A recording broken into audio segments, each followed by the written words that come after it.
Hello दोस्तों, नमस्कार। गणित के इस चैनल वे ऑफ मैथ्स में आपका फिर से स्वागत है। अपन हल करवा रहे थे बीकानेर डिवीजन में परिचालन विभाग में संटिंग मास्टर कोटा 4 लेवल 4 के लिए जो दिनांक 12 फरवरी 2022 को जो संटिंग मास्टर का पेपर हुआ था उसका हल करवा रहे थे। ठीक है, उसमें मैंने पहले ही बताया था, एक वीडियो पहले भी बना चुका हूं। प्रश्न संख्या 1 से 40 तक का वीडियो पहले है, उसका लिंक डिस्क्रिप्शन में दिया हुआ है, वो आप डिस्क्रिप्शन में से हल कर लें। आज अपन हल करवाएंगे इससे नेक्स्ट भाग का हल। कुल प्रश्न थे 110। ध्यान रहे, ऐसे जो विभागीय रेलवे की विभागीय जो परीक्षाएं होती हैं उनमें 110 क्वेश्चन होते हैं, जिनमें से हमको 100 क्वेश्चन हल करने होते हैं। ध्यान रहे, 100 क्वेश्चन इसलिए कि 110 में से 100 क्वेश्चन हल करने होते हैं। कुल अंक 100 नंबर का होता है। इनमें क्या होता है, जब अपन हल करते हैं तो 110 में से 100 क्वेश्चन ही हमारे चेक हो पाते हैं। जब जांच होता है तो पहले जो 100 क्वेश्चन हल किए हैं हमने, वो प्रश्न ही हमारे चेक हो पाते हैं, और उसके बाद के हमारे चेक नहीं हो पाते। जो हल किए उनका केवल 100% प्रथम 100% जांच हो पाते हैं। देखो, 100 इस पेपर का जो 12 फरवरी 2022 का जो पेपर था उसका मैंने 140 तक के क्वेश्चन पहले हल करवा दिए पिछले वीडियो में। वो पिछले वीडियो में हल करवा दिए, उसका लिंक डिस्क्रिप्शन में दे रखा है। और इस वीडियो में 41 से आगे के प्रश्न में हल करवा रहा हूं। ध्यान रहे, crew changing station question number 41 रहेगा। क्रू चेंजिंग स्टेशन पर मालगाड़ी का लोको पायलट निर्धारित प्रस्थान से कितनी मिनट पहले साइन ऑन करेगा? मालगाड़ी का लोको पायलट कितने मिनट पहले साइन ऑन करेगा क्रू चेंजिंग स्टेशन पर? Crew changing station loco pilot कितने समय पहले आएगा? गार्ड और लोको पायलट दो होते हैं। लोको पायलट इसका आंसर रहेगा 41वें का बी आंसर रहेगा 30 मिनट पहले। लोको पायलट कितने समय पहले आएगा? 30 मिनट पहले आएगा लोको पायलट। एक चीज मैं बता दूं, आपको क्लियर करवा दूं कि मालगाड़ी का गार्ड गाड़ी आने के 60 मिनट पहले रिपोर्ट करेगा। ड्राइवर तो 30 मिनट पहले का लिख रखा है, लेकिन गार्ड 60 मिनट पहले रिपोर्ट करेगा। ये कहां से करेक्ट? जो राज इसमें अपने NWR की GSR की 7 नंबर की करेक्शन स्लिप आई हुई है, उसमें बिल्कुल स्पष्ट किया हुआ है कि लोको पायलट का गार्ड 60 मिनट पहले आएगा। और पहले इससे करेक्शन स्लिप 7 से पहले था कि गार्ड 45 मिनट पहले आएगा। तो ध्यान रहे, लोको पायलट तो 30 मिनट पहले आएगा और गार्ड 60 मिनट पहले आएगा। नेक्स्ट क्वेश्चन देखो, 42 नंबर का प्रश्न संख्या 42। रात्रि में गेटमैन गाड़ी पास होते समय यदि कुछ भी सामान्य नहीं होने पर किस रंग का हाथ संकेत बताएगा? कुछ भी unusual is seen while passing the train. कुछ भी सही है, नॉर्मल है तो नॉर्मल है तो गेटमैन सफेद बत्ती दिखाएगा। जब नॉर्मल है तो गेटमैन कौन सी बत्ती दिखाएगा? सफेद बत्ती दिखाएगा। जब नॉर्मल में पासिंग हो रही है ट्रेन तो सफेद बत्ती दिखाएगा।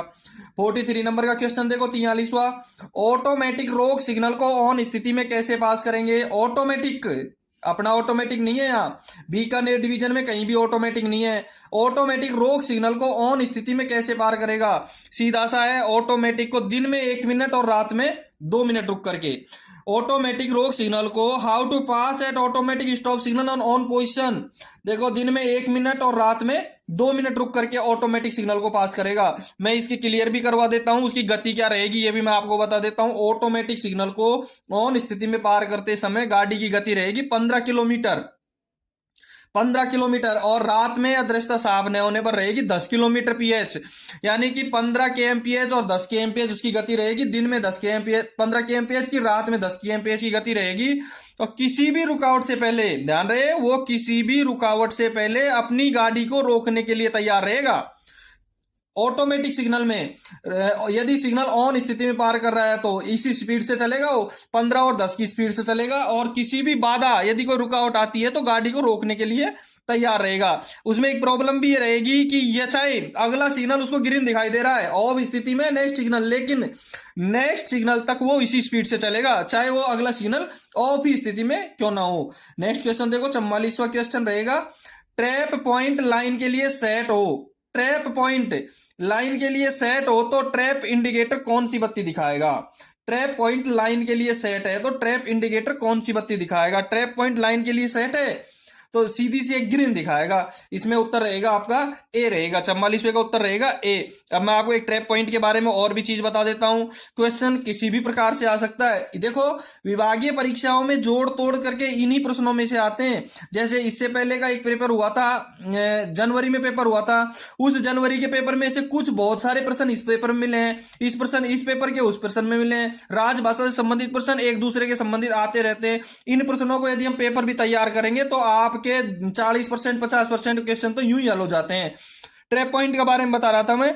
जब ट्रैप पॉइंट, देखो ट्रैप पॉइंट एक आमतौर पर आइसोलेशन का लिए लगाया जाता है। जो ट्रैप पॉइंट दे रखा है वो आमतौर पे इसका उद्देश्य क्या होता है, आइसोलेशन होता है। यदि ऐसा क्वेश्चन आए कि ट्रैप पॉइंट क्यों लगाया, तो आइसोलेशन के लिए लगाया जाता है आमतौर पर, और इसका उद्देश्य भी आइसोलेट करना होता है। ट्रैप पॉइंट जब खुली स्थिति में हो तो दिन में लाल, ट्रैप पॉइंट जब खुली स्थिति में हो तो दिन में लाल डिस्क दिखाएगा और रात में लाल बत्ती। दिन में तो डिस्क रहेगी, इस पे गोल डिस्क रहेगी, और रात में लाल बत्ती दिखाएगा। जब ट्रैप पॉइंट सेट हो तो दिन में कोई डिस्क नहीं बताएगा। जब ट्रैप पॉइंट सेट है तो दिन में कुछ भी नहीं बताएगा और रात में हरी बत्ती बताएगा। ये बता रखा है ना, ट्रैप पॉइंट लाइन के लिए सेट है तो कौन सी बत्ती, रात में तो हरी बत्ती दिखाएगा, लेकिन दिन में कुछ भी नहीं बताएगा। और कई स्थानों पर जो ट्रैप पॉइंट होते हैं उनके इंडिकेटर के स्थान पर वे रोक सिग्नल भी लगाए जाते हैं। कई जगह जहां निश्चित स्थान होते हैं वहां ट्रैप पॉइंट के इंडिकेटर के स्थान पर सिग्नल भी लगा दिए जाते हैं। ठीक है, तो ट्रैप पॉइंट आमतौर पर एक आइसोलेशन का साधन है। इसका उद्देश्य एक आइसोलेट करना है। ठीक है, अब देखो क्वेश्चन नंबर 45वां। देखो 45वां अपना क्वेश्चन है, ऐसा कौन सा सिग्नल है जो केवल बी क्लास 2 संकेतीय व्यवस्था में लगाया जाता है। केवल बी क्लास, इसमें स्पष्ट दे रखा है कि बी क्लास होना चाहिए और संकेत 2 संकेतीय होना चाहिए। बी क्लास होना चाहिए और 2 संकेतीय होना चाहिए। अब बताओ, मैं आपको देखता हूं वार्नर सिग्नल। वार्नर सिग्नल भैया ए क्लास में भी लगाया जाता है और बी क्लास में भी लगाया जाता है। तो वार्नर तो इसलिए सही नहीं है क्योंकि ये ए क्लास में भी होता है और बी क्लास में भी होता है। हमको केवल बी क्लास का 2 संकेतीय का चाहिए। होम सब में लगता है, चाहे बी क्लास 2 संकेतीय हो चाहे बहुसंकेतीय हो। इधर देखो स्टार्टर चाहे द्विसंकेतीय हो चाहे बहुसंकेतीय हो, सब में लगता है। एक रह गया आउटर जो है एक ऐसा सिग्नल है जो बी क्लास 2 संकेतीय में लगाया जाएगा। आउटर सिग्नल ही एक ऐसा सिग्नल है जो बी क्लास 2 संकेतीय व्यवस्था में लगाया जाएगा। ठीक है, अब देखो नेक्स्ट क्वेश्चन देखेंगे अपन। अपने वीडियो को लाइक जरूर करना, शेयर भी करना। ठीक है, और जिन भाइयों ने अपना चैनल सब्सक्राइब नहीं किया है वो अपना चैनल सब्सक्राइब करना। समय समय पर मैं आपको ये विभागीय वीडियो डालता रहूंगा और आगे अपना टीसी का पेपर भी रहेगा बीकानेर डिवीजन में, उसके भी मॉडल पेपर में इसके बाद में हल करवाऊंगा। ठीक है, 46 नंबर का क्वेश्चन देखो, यदि कोई रोक सिग्नल अपने निर्धारित स्थान पर नहीं है, रोक सिग्नल निर्धारित स्थान पर नहीं है तो लोको पायलट उस सिग्नल को कैसे पार करेगा। रोक सिग्नल अपने निर्धारित स्थान पर नहीं है, यानी जहां होना चाहिए वहां है ही नहीं, तो कैसे पार करेगा। सीधी सी तरीका है, उचित प्राधिकार पर उसको ऑथोरिटी दी जाएगी, ऑन प्रॉपर ऑथोरिटी दी जाएगी। दूसरी पहली चीज, और स्टॉप एंड स्टॉप, रुक करके धीरे धीरे पार करेगा। एक तो उसको ऑथोरिटी लेगा, उचित प्राधिकार तो लेगा ही, उसके साथ वो उसको धीरे धीरे पार करेगा।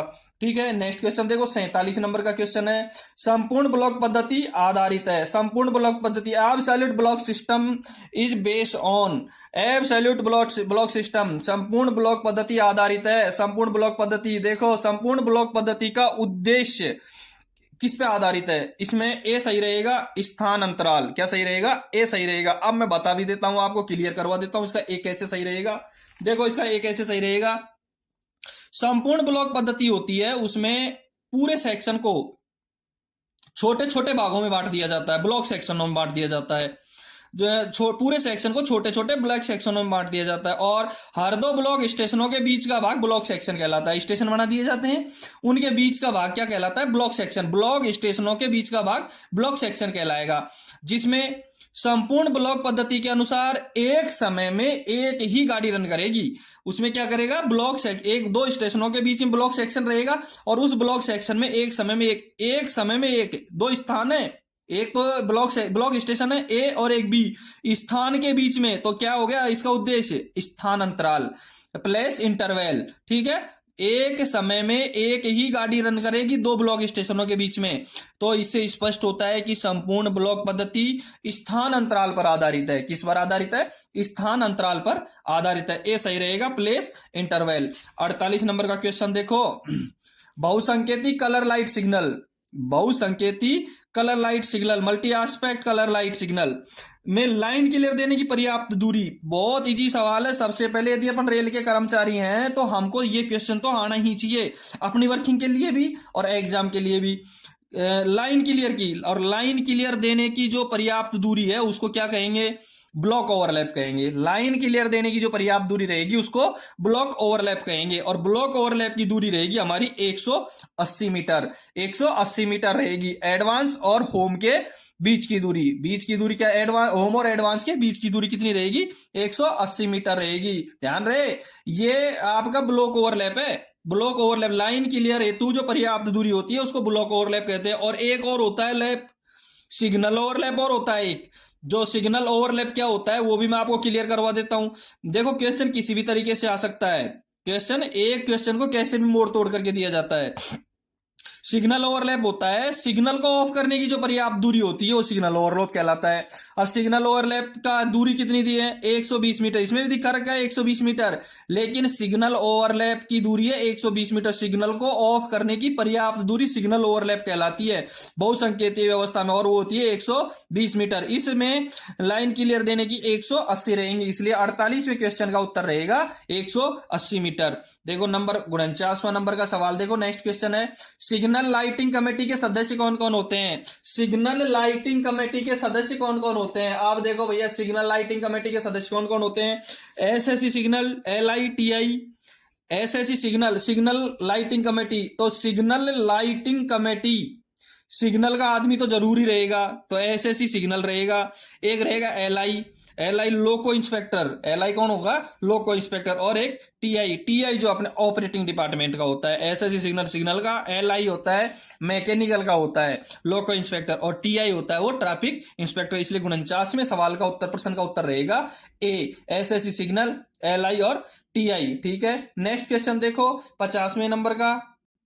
ध्यान रहे, अपने वीडियो को लाइक और शेयर जरूर करना। जिनने अपना चैनल सब्सक्राइब नहीं किया है वो अपना चैनल जरूर सब्सक्राइब करना। ठीक है, अब देखो 50वां क्वेश्चन।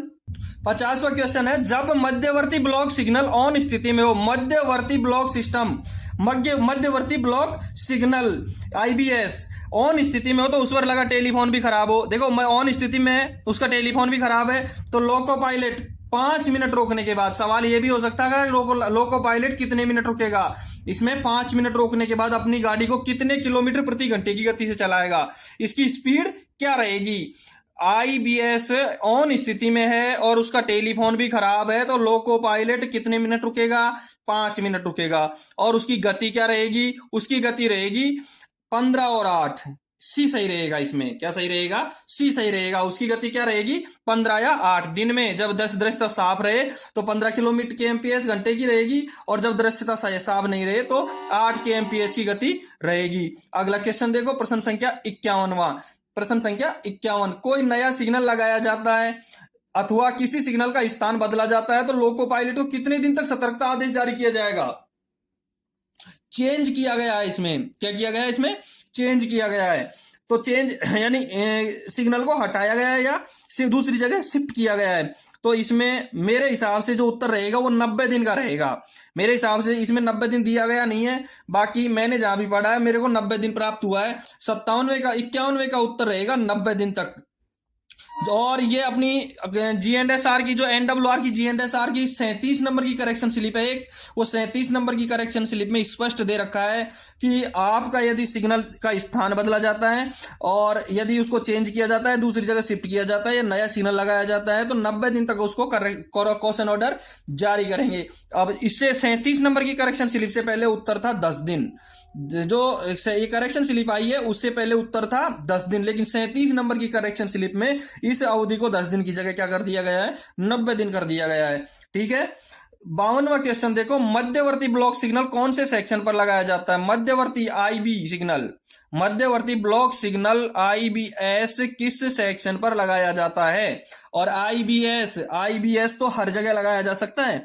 डबल लाइन सेक्शन में भी लगाया जाता है, सिग्नल लाइन सेक्शन में भी लगाया जा सकता है, मल्टीपल लाइन सेक्शन में भी लगाया जा सकता है। इसलिए हमारा 52 का उत्तर रहेगा ऑल ऑफ दीज, यानी उपरोक्त सभी। ये क्वेश्चन, इसका आंसर उपरोक्त सभी रहेगा। ठीक है, अगला क्वेश्चन देखो, 53 नंबर का क्वेश्चन है। पटाखा सिग्नल का परीक्षण करते समय वाहन की गति कितने किलोमीटर प्रति घंटा होनी चाहिए? अब हमको पहले ये स्पष्ट करना है कि जब पटाखा सिग्नल की गति, पटाखा सिग्नल की हम टेस्ट कर रहे हैं, परीक्षण कर रहे हैं, वो किससे करेंगे? ध्यान रहे, पटाखा सिग्नल का यदि परीक्षण कर रहे हैं तो खाली वैगन से करेंगे। किससे करेंगे? खाली वैगन से करेंगे, और उसकी स्पीड रहेगी 8 से 12 kmph, यानी इसका उत्तर रहेगा डी।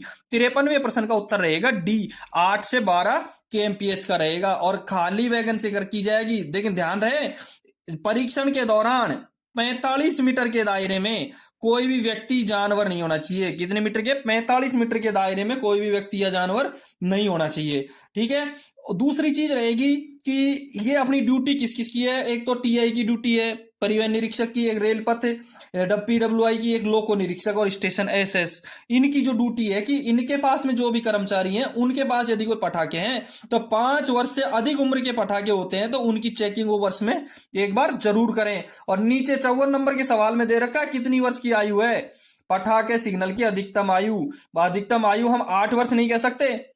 पटाखे सिग्नल की अधिकतम आयु 8 वर्ष तक यूज करते हैं हम उसका, लेकिन हम 8 वर्ष उसको कह नहीं सकते। हम कहेंगे 5 + 1 + 1, 5 + 1 + 1 + 1, यानी कि पटाखा सिग्नल की जो उम्र है वो रहेगी 5 + 1 + 1 रहेगी। ठीक है, अब 53 और 54। अब ध्यान रहे, जिस व्यक्ति को पटाखे से संबंधित सारी चीजें याद है वो 53 और 54 दोनों प्रश्न उसके क्लियर है। विभागीय परीक्षाओं में इन्हीं में से जोड़ तोड़ करके आते हैं अपने जो पेपर होते हैं, station master, goods guard, TC और ये संटिंग मास्टर। ये जो ऐसे पेपर हैं इनमें इन्हीं प्रश्नों के उत्तर आएंगे। जैसे साल भर बाद में कोई पेपर लगेगा तो मेरा पर्सनल देखा हुआ है कि 2-4 साल में यही क्वेश्चन रिपीट होकर के आते रहते हैं। 55 नंबर का सवाल देखेंगे। होम सिग्नल की ऑन स्थिति की रिपीट करने के लिए रिपीटिंग सिग्नल कौन सा संकेत दिखाएगा? होम सिग्नल की ऑन स्थिति में रिपीट करने के लिए रिपीटिंग सिग्नल कौन सा संकेत दिखाएगा? अब पहले तो रिपीटिंग सिग्नल ध्यान रहे, रिपीटिंग सिग्नल रिपीट करता है। 55वें में होम सिग्नल ऑन स्थिति में है। होम सिग्नल ऑन का मतलब लाल है, ऑन का मतलब लाल है, तो रिपीटिंग सिग्नल कौन सा दिखाएगा? देखो, जब होम सिग्नल ऑन स्थिति में है तो रिपीटिंग सिग्नल पीला सिग्नल दिखाएगा। रिपीटिंग कौन सा? येलो कलर का सिग्नल दिखाएगा। Repeating signal, home signal on स्थिति में है तो रिपीटिंग पीला दिखाएगा। अब कैसे, मैं इसको क्लियर करवा देता हूं आपको। कलर लाइट जो रिपीटिंग सिग्नल है उसमें 2 ही बत्ती होती हैं। कलर लाइट जो रिपीटिंग सिग्नल है, कलर लाइट उसमें 2 ही बत्ती होती हैं। और 2 बत्ती कौन कौन सी होती हैं? केवल ऑन स्थिति में वो पीला और ऑफ स्थिति में हरा जलता है, लाल उसमें होता ही नहीं है। यानी कि रिपीटिंग होम सिग्नल का रिपीटिंग सिग्नल उसको रोक नहीं सकता है। वो ऑफ स्थिति में रहेगा तो हरा रहेगा और ऑन स्थिति में रहेगा तो पीला रहेगा। अब रिपीटिंग सिग्नल पे क्या लगा होता है, उसको कैसे पहचानेंगे कि ये रिपीटिंग सिग्नल है? उस पर आर मार्कर लगा होता है। रिपीटिंग सिग्नल पे क्या लगा होगा? आर मार्कर लगा होगा रिपीटिंग सिग्नल पे, रिपीट। और सीधा सा है कि आर उसमें लगा होगा। अब स्पष्ट हो गया कि होम सिग्नल ऑन रहेगा तो वो येलो, होम सिग्नल जब ऑफ स्थिति में रहेगा तो वो ग्रीन दिखाएगा। ठीक है, होम सिग्नल ऑन स्थिति में तो रिपीटिंग सिग्नल कौन सा दिखाएगा? येलो दिखाएगा, पीला दिखाएगा। ठीक है, नेक्स्ट क्वेश्चन देखो, क्वेश्चन नंबर 56। इससे पहले के 1 से 40 तक के क्वेश्चन मैंने पिछले वीडियो में हल करवा दिए थे और उस वीडियो का लिंक अपने डिस्क्रिप्शन में दिया हुआ है मेरे द्वारा। आप इसके डिस्क्रिप्शन में देख करके पीछे के 1 से 40 तक के क्वेश्चन भी हल कर सकते हैं। और इस वीडियो के बाद में अगला जो वीडियो होगा उसमें जनवरी 2022 में जो पेपर लगा था संटिंग मास्टर का, उसका पेपर का हल करवाऊंगा। और इसके नेक्स्ट वीडियो में तो अगले जो पेपर है उसमें इनकी बहुत मदद मिलेगी आपको। ठीक है, अपना वीडियो को शेयर लाइक जरूर करना और चैनल को अभी तक सब्सक्राइब नहीं किया है वो सब्सक्राइब जरूर करना, क्योंकि मैं समय समय पर इस चैनल पे अपने वीडियो, विभागीय जो परीक्षाएं हैं उनके वीडियो डालता रहूंगा। 56वां क्वेश्चन देखो, रात्रि के समय संटिंग के दौरान लोड को अपनी तरफ आने के लिए सक्षम कर्मचारी किस प्रकार से संकेत दिखाएगा? सक्षम कर्मचारी कौन होता है? रेल का कर्मचारी सक्षम कर्मचारी होता है। ठीक है, कॉम्पिटेंट रेलवे सर्वेंट। ठीक है, संटिंग के समान लोड को अपनी तरफ लाने के लिए, लोड को अपनी तरफ लाने के लिए क्या दिखाएगा? ध्यान रहे, हरी बत्ती ऊपर से नीचे, मैं क्लियर करवा देता हूं सारे, ये हरी बत्ती ऊपर से नीचे कब दिखाते हैं, हरी बत्ती ऊपर से नीचे कब दिखाएंगे, हरी बत्ती ऊपर से नीचे दिखाएंगे जब संटिंग के लोड को दूर भेजा जाएगा। ऊपर से नीचे करके दिखाते हैं, ऊपर से नीचे करेंगे जब लोड को दूर भेजा जाएगा। हरी बत्ती को जब ऊपर से नीचे करेंगे, लोड को दूर भेज रहे हैं संटिंग में। हरी बत्ती शरीर के आर पार, हरी बत्ती शरीर के आर पार कर रहे हैं तो लोड को पास बुला रहे हैं, अपनी तरफ बुला रहे हैं। यदि आप हरी बत्ती शरीर के आर पार दिखा रहे हैं तो लोड को अपनी तरफ बुला रहे हैं। सफेद बत्ती शरीर के आर पार, इसका ऐसा कोई रूल नहीं है। इसमें मैं आपको दूसरा बता देता हूं कि सफेद बत्ती को शरीर के ऊपर से नीचे घुमाता है, सफेद बत्ती को शरीर के ऊपर से नीचे घुमाता है तो ट्रेन पार्टिंग के समय घुमाया जाता है। सफेद बत्ती को ट्रेन ऊपर से नीचे शरीर पे घुमाएंगे ट्रेन पार्टिंग के समय। डी में देखो सीधी हरी बत्ती, सब जानते हैं ट्रेन जब रन थ्रू होती है तो सिग्नल एक्सचेंज करने के लिए कौन सा सिग्नल दिखाया जाएगा, सीधी हरी बत्ती दिखाया जाएगा। क्लियर है। रात्रि के समय संटिंग के दौरान लोड को अपनी तरफ आने के लिए तो हरी बत्ती शरीर के आर पार दिखाएंगे, दूर भेजना है तो हरी बत्ती को ऊपर नीचे घुमाएंगे, और ट्रेन पार्टिंग है तो सफेद बत्ती को शरीर के ऊपर नीचे घुमाएंगे। सीधी हरी बत्ती रन थ्रू में दिखाई जाती है। क्वेश्चन नंबर 57वां देखो, खराब आगमन रोक सिग्नल को पार करने का अधिकार। अब इसमें बहुत इंपॉर्टेंट क्वेश्चन है ये। खराब आगमन सिग्नल को अच्छी तरह समझ लेना। पार करने का प्राधिकार पिछले स्टेशन से मिलने के बाद, यदि पिछले स्टेशन से खराब रोक सिग्नल को पार करने का प्राधिकार मिला है तो अधिकतम गति क्या रहेगी, पिछले स्टेशन से मिला है। तो सबसे पहले तो मैं क्लियर करवाऊंगा आपको कि यदि हमारा रोक सिग्नल खराब है, यदि हमारा रोक सिग्नल खराब है तो पिछले स्टेशन से कौन सी ऑथोरिटी मिलेगी, पिछले स्टेशन से मिलेगी 3691। 3693 भी तो सेम स्टेशन से मिलती है, लेकिन पिछले स्टेशन से मिलेगी 3691 मिलेगी। और 3691 पिछले स्टेशन से मिलेगी, वो कैसे मिलेगी, अपने स्टेशन का जो स्टेशन मास्टर है वो पिछले स्टेशन को एक पीएन नंबर के साथ में सूचित करेगा कि हमारा सिग्नल खराब है और आप 3691 दे करके चलाएं। तो लोको पायलट उसको 3691, जो गाड़ी 3691 लेकर के आ रही है उसके लिए जो स्टेशन मास्टर वो एक सक्षम रेल कर्मचारी, बताया था कॉम्पिटेंट रेलवे सर्वेंट को भेजेगा, और वो रोक सिग्नल के नीचे जाके खड़ा रहेगा। प्रोसीड हैंड सिग्नल दिखाने के बाद में ड्राइवर आएगा और उसकी स्पीड रहेगी 15 kmph की। सी सही रहेगा। 57 में क्या रहेगा, सी सही रहेगा। लेकिन एक स्पष्ट भी है, यदि वहां कर्मचारी आपका हैंड सिग्नल नहीं दिखाएगा, पिछले स्टेशन से 3691 लेकर के आ रहा है और आपके कर्मचारी ने उसको प्रोसीड हैंड सिग्नल नहीं दिखाया सिग्नल के नीचे, तो वो नहीं चलेगा, वो उसको पार नहीं करेगा।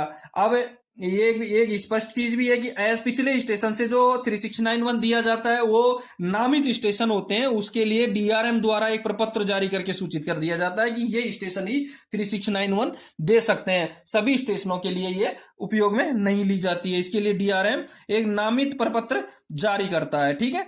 58वां सवाल देखेंगे, क्षतिग्रस्त फेसिंग पॉइंट, क्षतिग्रस्त डैमेज फेसिंग पॉइंट पर गाड़ी कितनी गति से चल सकती है, अधिकतम कितनी गति रहेगी, डैमेज फेसिंग पॉइंट पर अधिकतम कितनी गति रहेगी। तो इसमें दे रखी है सबसे कम ही रहेगी 15, 20, 10, 8। ए सही रहेगा। 58 में रहेगा ए, 8 kmph की गति से निकलेगी। 59 नंबर का सवाल देखो, किस सेक्शन में कितने महीने तक गाड़ी नहीं चलाने पर लोको पायलट, किसी सेक्शन में दे रखा है ये, किसी सेक्शन में कितने महीने तक गाड़ी चलाने पर लोको पायलट को फिर से एलआरडी देना आवश्यक है, सीधा सा एलआर देना आवश्यक है, उसका एलआर समाप्त हो जाता है। इसका मतलब है 3 महीने तक, 3 मंथ्स। कितने महीने तक, 3 महीने तक। और 60वां क्वेश्चन सबसे हार्ड क्वेश्चन रहेगा राजस्थान वासियों के लिए, राजस्थान की राजधानी क्या है। ये तो सबको पता है, राजस्थान की राजधानी जयपुर है। ठीक है। 61 नंबर का क्वेश्चन देखो, सिग्नल ठीक दिखाई नहीं दे रहा है, सिग्नल ठीक दिखाई नहीं देता है तो लोको पायलट इसकी सूचना कहां देगा, इसकी सूचना जहां वो चेंज होगा, यानी क्रू चेंजिंग स्टेशन पर यदि लोको पायलट को कोई सिग्नल ठीक से दिखाई नहीं दे रहा है तो वो इसकी सूचना लोको पायलट जो क्रू चेंजिंग स्टेशन है वहां देगा। लोको पायलट को अपना सिग्नल साफ दिखाई नहीं देता है सेक्शन में, तो क्रू चेंजिंग स्टेशन पर उसकी सूचना देगा। 61 नंबर का सवाल कंप्लीट है। 22 नंबर का जो क्वेश्चन है वो देखो आप, जब कोई रोक सिग्नल न्यूनतम दृश्यता दूरी से दिखाई नहीं दे, जब कोई सिग्नल न्यूनतम दृश्यता दूरी से दिखाई नहीं दे तो कौन सा सिग्नल लगाया जाता है, न्यूनतम दूरता से दिखाई नहीं दे तो कौन सा सिग्नल लगाया जाएगा, calling on signal, coacting signal, repeating signal, shunt signal. अभी मैंने थोड़ी देर पहले रिपीटिंग का क्लियर किया था, ओम का रिपीटिंग का। कॉलिंग ऑन तो शंट सिग्नल, कॉलिंग ऑन कोएक्टिंग तो है ही नहीं इसमें। कौन सा आएगा? Repeating signal. जब कोई सिग्नल साफ दिखाई नहीं दे तो उसके लिए कौन सा सिग्नल लगाया जाएगा? Repeating signal. अब मैं इसका एक कॉन्सेप्ट भी क्लियर करवा देता हूं, रिपीटिंग सिग्नल क्या बीमारी है, ये भी मैं आपको बिल्कुल क्लियर। सवाल कैसे भी आ सकता है। देखो, रिपीटिंग सिग्नल तीन प्रकार के होते हैं। रिपीटिंग सिग्नल तीन प्रकार के होते हैं। कौन कौन से होते हैं? एक तो भुजा वाला repeating signal, colour light repeating signal, banner type repeating signal. तीन प्रकार के होते हैं। पहले मैं आपको भुजा वाला रिपीटिंग सिग्नल के बारे में बता देता हूं।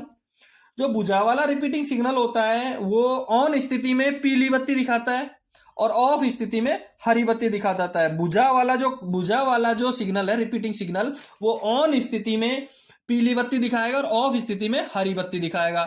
अब हम इसकी पहचान कैसे करेंगे? इसकी पहचान, खंबे पर सफेद गोल डिस्क लगी होती है और जिसपे काले रंग से अंग्रेजी में आर लिखा होता है। सफेद जो गोल डिस्क लगी होगी उसके अंग्रेजी में उस पर आर लिखा होगा।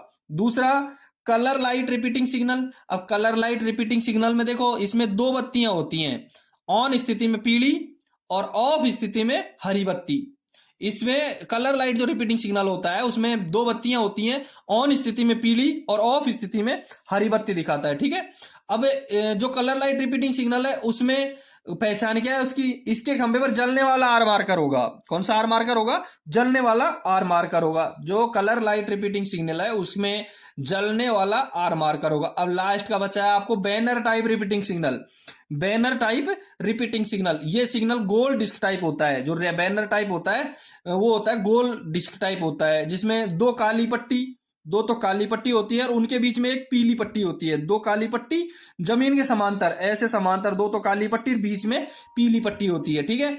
और ये लोको पायलट को डिस्क की स्थिति के अनुसार संकेत देता है और इसके ऊपर भी अंग्रेजी में आर मार्कर ही लिखा होता है। इसके ऊपर अंग्रेजी में आर लिखा होता है। रिपीटिंग का मतलब आर, और इसके ऊपर आर। देखो, एक जो कलर लाइट होता है उसमें जलने वाला आर होता है, बाकी दोनों में आर ही होता है। ठीक है। अगला क्वेश्चन देखेंगे, 63 नंबर का क्वेश्चन है, वो हल करेंगे। देखो, 63 नंबर का क्वेश्चन है, गाड़ी संचालन के दौरान ब्लॉक सेक्शन में लोको पायलट को कोई व्यक्ति सफेद बत्ती शरीर के आर पार दिखाता है तो लोको पायलट क्या समझेगा?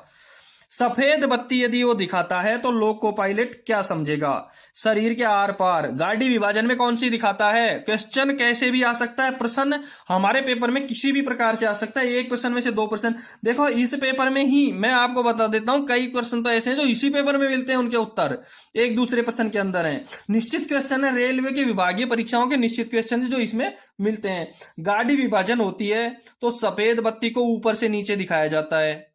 गाड़ी विभाजन होती है तो सफेद बत्ती को ऊपर से नीचे दिखाया जाता है। खतरे की स्थिति में लाल दिखाया जाता है और सफेद बत्ती को शरीर के आर पार दिखा रहा है तो इसका मतलब नॉर्मल है, ऑल राइट मिला रहा है। वो क्या कर रहा है? नॉर्मल है, ऑल राइट मिला रहा है। अपने चैनल को जिसने सब्सक्राइब नहीं किया है वो सब्सक्राइब जरूर करना, वीडियो को लाइक और शेयर करना। इसमें यदि आपको कोई प्रॉब्लम है और आपको कोई सुधार चाहिए इस वीडियो में, अगले वीडियो में, तो आप कमेंट बॉक्स में जरूर कमेंट्स करके मेरे को जरूर बताना। ठीक है। सिग्नल डिस्टेंट वाले स्टेशन पर, सिंगल डिस्टेंट, एक ही डिस्टेंट वाले स्टेशन पर डिस्टेंट सिग्नल हरा संकेत दिखा रहा है। जहां एक ही डिस्टेंट है, बहुसंकेतीय व्यवस्था में लगभग एक ही डिस्टेंट है।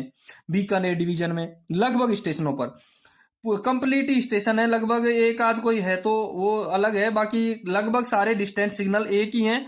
लोको पायलट क्या समझेगा? ग्रीन है, डिस्टेंट ग्रीन है, इसका मतलब रन थ्रू है गाड़ी, running through from main line से रन थ्रू गाड़ी के लिए होम, डिस्टेंट, एडवांस और स्टार्टर चारों के चारों ग्रीन सिग्नल दिखाएंगे। स्टॉप एट मेन लाइन, यदि मेन लाइन में आकर के रुकना होता है तो डिस्टेंट डबल येलो होता है। मेन लाइन में आकर के रुकना होता है तो डिस्टेंस डबल येलो होता है, होम सिंगल येलो होता है और स्टार्टर तो रेड मिलेगा। Stop at loop line, loop line में यदि है तो डिस्टेंस डबल येलो रहेगा, होम सिंगल येलो रहेगा और उसकी लूलर लाइटें जलती रहेंगी। और running through from loop line, same position B की है वही डी की रहेगी, इसको स्टार्टर येलो मिलेगा और एडवांस स्टार्टर ग्रीन मिलेगा। ठीक है। सिंगल डिस्टेंस वाले स्टेशन पर डिस्टेंस सिग्नल हरा संकेत दिखा रहा है तो loco pilot running through from main line समझेगा। ठीक है। 65वां क्वेश्चन देखो, ये भी बहुत इजी क्वेश्चन है। देखो, दोनों प्रश्न आए हुए हैं यहाँ, भारत की राजधानी, जयपुर की राजधानी। भारतीय राजधानी सबको पता है, नई दिल्ली में। 66 नंबर का प्रश्न देखेंगे। यदि कोई रोग सिग्नल लाल एवं हरा दोनों संकेत दिखा रहा है तो लोको पायलट कौन से संकेत का पालन करेगा? देखो हमारे रेल में खतरा इज फर्स्ट, यदि खतरा पहले है तो हमारा हरा और लाल दोनों दिखा रहा है तो हम भैया लाल ही संकेत को ऑब्जर्व करेंगे, लोको पायलट उसको लाल ही समझेगा। यानी 66 में क्वेश्चन नंबर 66 का उत्तर रहेगा ए, रेड उत्तर रहेगा। 67 नंबर का क्वेश्चन है, कलर लाइट डिस्टेंट सिग्नल की क्या पहचान है? डिस्टेंट में कई क्वेश्चन आ गए हैं। कलर लाइट डिस्टेंट सिग्नल की क्या पहचान है? परमिसिव सिग्नल होता है, कलर लाइट जो सिग्नल होता है वो परमिसिव सिग्नल होता है और परमिसिव सिग्नल पर पी मार्कर होगा। What is the identity of colour light distant signal, यानी पी मार्कर रहेगा, परमिसिव रहेगा। ठीक है। क्वेश्चन नंबर 68वां देखेंगे, लाइन क्लियर देने की पर्याप्त दूरी को क्या कहेंगे? पीछे आया था सिग्नल झुकाने की पर्याप्त दूरी, लाइन क्लियर देने की पर्याप्त दूरी कितनी है? तो लाइन क्लियर देने की पर्याप्त दूरी को क्या कहते हैं? Block overlap. लाइन क्लियर देने की पर्याप्त दूरी को ब्लॉक ओवरलैप कहते हैं। और colour multi aspect colour light signal होता है, उसमें ब्लॉक ओवरलैप की दूरी कितनी होती है? 180 मीटर। सिग्नल ओवरलैप, सिग्नल झुकाने की पर्याप्त दूरी क्या होगी? सिग्नल ओवरलैप होगी, और वो उसकी दूरी कलर लाइट मल्टी एस्पेक्ट में 120 मीटर रहेगी। कितनी रहेगी? 120 मीटर रहेगी। ठीक है। 69 नंबर का सवाल है, ब्लॉक बैक क्या है? ब्लॉक बैक क्या है? आमतौर पर प्रत्येक प्रश्न में पूछा जाते हैं लाइन क्लियर देने की, ये सिग्नल ओवरलैप, ब्लॉक बैक और ब्लॉक फॉरवर्ड आमतौर पर प्रत्येक परीक्षा में पूछा जाता है। मैंने जितने भी पेपर देखे हैं उसमें सब में मिला है। ब्लॉक बैक क्या है? ब्लॉक बैक एक अवरोध की सूचना है, प्रस्थान प्राधिकार नहीं है, शंटिंग प्राधिकार नहीं है, क्योंकि शंटिंग प्राधिकार कौन सा होता है? T806 होता है शंटिंग प्राधिकार। प्रस्थान प्राधिकार 3693B या PLCT होती है। अवरोध की सूचना, ब्लॉक बैक क्या है? एक अवरोध की सूचना है। अब ध्यान रहे, ब्लॉक बैक केवल सिंगल लाइन में नहीं, सिंगल लाइन और डबल लाइन दोनों में होता है। ब्लॉक बैक दोनों में होता है, सिंगल लाइन में भी होता है और डबल लाइन में भी होता है। लेकिन एक ब्लॉक फॉरवर्ड और होता है, और ब्लॉक फॉरवर्ड केवल डबल लाइन में होता है, ब्लॉक फॉरवर्ड सिंगल लाइन में नहीं होता है, ब्लॉक फॉरवर्ड डबल लाइन में होता है। नेक्स्ट क्वेश्चन देखेंगे, 70 नंबर का सवाल है, T806 कितनी प्रति में तैयार किया जाता है? अब T806 क्या है? शंटिंग प्राधिकार, शंटिंग आदेश। T806 क्या है? एक शंटिंग आदेश है, और शंटिंग आदेश 3 प्रतियों में तैयार किया जाता है। और किस किस के लिए तैयार किया जाता है 3 प्रतियों में? लोको पायलट के लिए, गार्ड के लिए और एक रिकॉर्ड के लिए। T806 3 प्रतियों में तैयार किया जाएगा। और अब मैं आपको यह भी बता देता हूं, और भी कई आदेश हैं। 71 नंबर के सवाल में भी देखो यही है, इसका यदि आपको क्लियर है तो ये भी क्लियर हो जाएगा। शंटिंग आदेश किसको जारी किया जाता है? लोको पायलट को। सहायक लोको पायलट को शंटिंग आदेश जारी नहीं किया जाता, और गार्ड को। लोको पायलट और गार्ड को, यानी डी सही रहेगा। देखो, एक प्रति लोको पायलट की, एक गार्ड की और एक रिकॉर्ड की कितनी हो गई? 3 कॉपी हो गई। जिसका 70 सही है उसका 71 भी सही है। ठीक है। अब मैं बता दूं आपको, T409 3 प्रतियों में, T409 को एक क्वेश्चन ऑर्डर है, उसको 3 प्रतियों में बनाया जाएगा। TA409 उसको 3 कॉपी में बनाया जाएगा, नील का क्वेश्चन ऑर्डर है। TB409 दो प्रतियों में बनाया जाएगा। क्यों बनाया जाएगा 2 प्रतियों में? क्योंकि एक तो ड्राइवर को दी जाएगी और एक रिकॉर्ड में रखी जाएगी, वो रिमाइंडर है। TB409 क्या है? एक रिमाइंडर है। ठीक है। 71 70वां क्लियर है आपका। 72 नंबर का क्वेश्चन देखेंगे, स्टेशन सेक्शन किस क्लास के स्टेशन पर होता है? स्टेशन सेक्शन किस क्लास के स्टेशन पर होता है? 71 का क्लियर हो गया। 72 का देखेंगे, स्टेशन सेक्शन। अब देखो, स्टेशन सेक्शन केवल बी क्लास स्टेशनों पर पाया जाता है। स्टेशन सेक्शन कहां पाया जाएगा? बी क्लास स्टेशनों पर पाया जाएगा। देखो, बी क्लास स्टेशनों पर पाया जाएगा। मैं आपको क्लियर करवा देता हूं स्टेशन सेक्शन क्या होता है। एक स्टेशन सेक्शन होता है और एक स्टेशन सीमा होती है। स्टेशन सेक्शन का अभिप्राय देखो क्या है कि बी क्लास स्टेशन के उस भाग से है। इसका अभिप्राय बी क्लास स्टेशन के उस भाग से जहां लाइन क्लियर देने के बाद भी रुकआउट पैदा की जा सकती है, वो होता है स्टेशन सेक्शन। स्टेशन सेक्शन उसे कहते हैं जिसमें लाइन क्लियर देने के बाद भी रुकआउट पैदा की जा सकती है। दूसरा आपका रहेगा स्टेशन सीमा। अब स्टेशन सीमा उसे कहते हैं कि स्टेशन मास्टर के नियंत्रण में रहने वाला वह भाग, जी स्टेशन मास्टर के नियंत्रण में रेलवे लाइन के उस भाग को जो स्टेशन मास्टर के नियंत्रण में रहता है और स्टेशन के दोनों ओर के सबसे बाहरी सिग्नल के बीच स्थित होता है। रेलवे लाइन के उस भाग से है। स्टेशन सीमा का अभिप्राय रेलवे लाइन के उस भाग से है जो स्टेशन मास्टर के नियंत्रण में रहता है तथा स्टेशन के दोनों ओर के सबसे बाहरी सिग्नलों के बीच स्थित होता है। क्लियर हो गया स्टेशन सेक्शन और स्टेशन सीमा। ठीक है, क्लियर रहेगा। स्टेशन सेक्शन बी क्लास स्टेशनों में ही होता है। 73वां प्रश्न देखेंगे। इससे पीछे के जो क्वेश्चन है 1 से 40 तक के, वो मैंने एक पिछले वीडियो में हल करवा दिए। वो वीडियो का लिंक डिस्क्रिप्शन में डाल रखा है, वो आप देख लेना। 73वां क्वेश्चन है, अधिकतम अनुमत गति कौन निर्धारित करता है?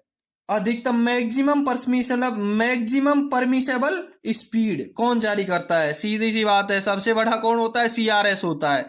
सीआरएस ही जारी करता है। ठीक है, 74 नंबर का प्रश्न है, स्थायी गति प्रतिबंध कहां दर्शाए जाते हैं? स्थायी परमानेंट स्पीड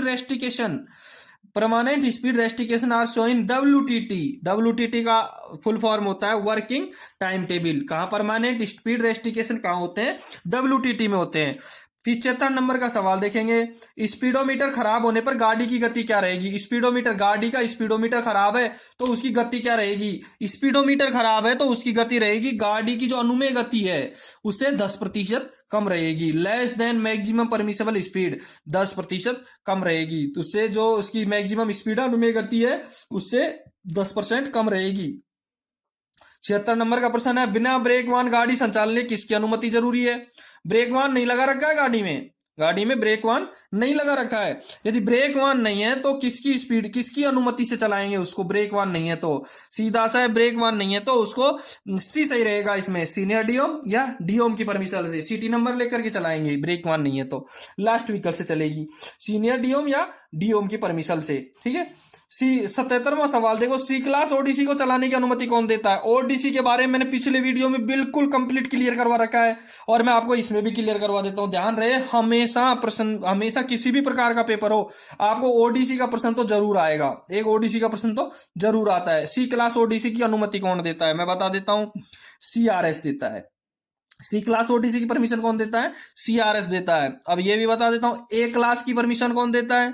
डीआरएम देता है या सीओम देता है? डीआरएम देता है या सीओम देता है? ए और बी, ए क्लास और बी क्लास दोनों की परमिशन या तो डीआरएम देता है या सीओम देता है। अब ये चलती कैसे हैं? ए और बी को दिन में भी चलाया जा सकता है, रात में भी चलाया जा सकता है, लेकिन जो सी क्लास ओडीसी है, सी क्लास ओडीसी है, वो केवल रात्रिकालीन में नहीं चलेगी, दिन में चल सकती है। सी क्लास ओडीसी सीआरएस की परमिशन से चलेगी और केवल दिन में ही चलाई जा सकती है। 78 नंबर का प्रश्न देखो, निम्न में से कौन सी प्राकृतिक आपदा नहीं है? प्राकृतिक आपदा, पहले मैं आपको एक बात क्लियर करवा देता हूं कि प्राकृतिक आपदा को कौन डिक्लेयर करता है कि यह प्राकृतिक आपदा है। देखो, भारत के जो रेलवे में एक आपदा प्रबंधन अधिनियम 2005 बना है। भारत की अपनी रेलवे में एक आपदा प्रबंधन अधिनियम 2005 बना है। उसके अनुसार भूकंप, बाढ़, चक्रवात, भूस्खलन, सुनामी, शीतलहर आदि जो आपदाएं हैं उनको प्राकृतिक आपदा में काउंट किया गया है, जिसमें भूकंप भी शामिल है, चक्रवात भी शामिल है, शीतलहर भी शामिल है और भूस्खलन, सुनामी सब शामिल है। एक अवपतन शामिल नहीं है। रेल दुर्घटना, ड्रिलमेंट, ये ड्रिलमेंट एक प्राकृतिक आपदा नहीं है। ठीक है, और मैं क्लियर करता हूं कि जो अपना ये इसकी घोषणा कौन करता है कि वो प्राकृतिक आपदा है या नहीं है? अभी बता, प्राकृतिक आपदा की डिक्लेयर कौन करता है? देखो, जीएम कौन करता है? जीएम, महाप्रबंधक, अपनी रेल का महाप्रबंधक प्राकृतिक आपदा की घोषणा करता है कि ये प्राकृतिक आपदा है या नहीं है। यदि जीएम नहीं है तो अपर महाप्रबंधक एजीएम, और एजीएम नहीं है तो मुख्य संरक्षा अधिकारी सीएसओ। महाप्रबंधक, अपर महाप्रबंधक या मुख्य संरक्षा अधिकारी को अपनी रेलों पर घटित अप्रत्याशित घटना को रेलवे आपदा के रूप में घोषणा करने के लिए नामित किया गया है। जीएम, एजीएम या सीएसओ, ये तीनों के द्वारा, तीनों में से एजीएम, जीएम रहे तो नहीं रहे तो एजीएम, और ये दोनों नहीं रहे तो सीएसओ प्राकृतिक आपदा की घोषणा कर सकता है। प्राकृतिक आपदा यानी डिजास्टर। Natural disaster.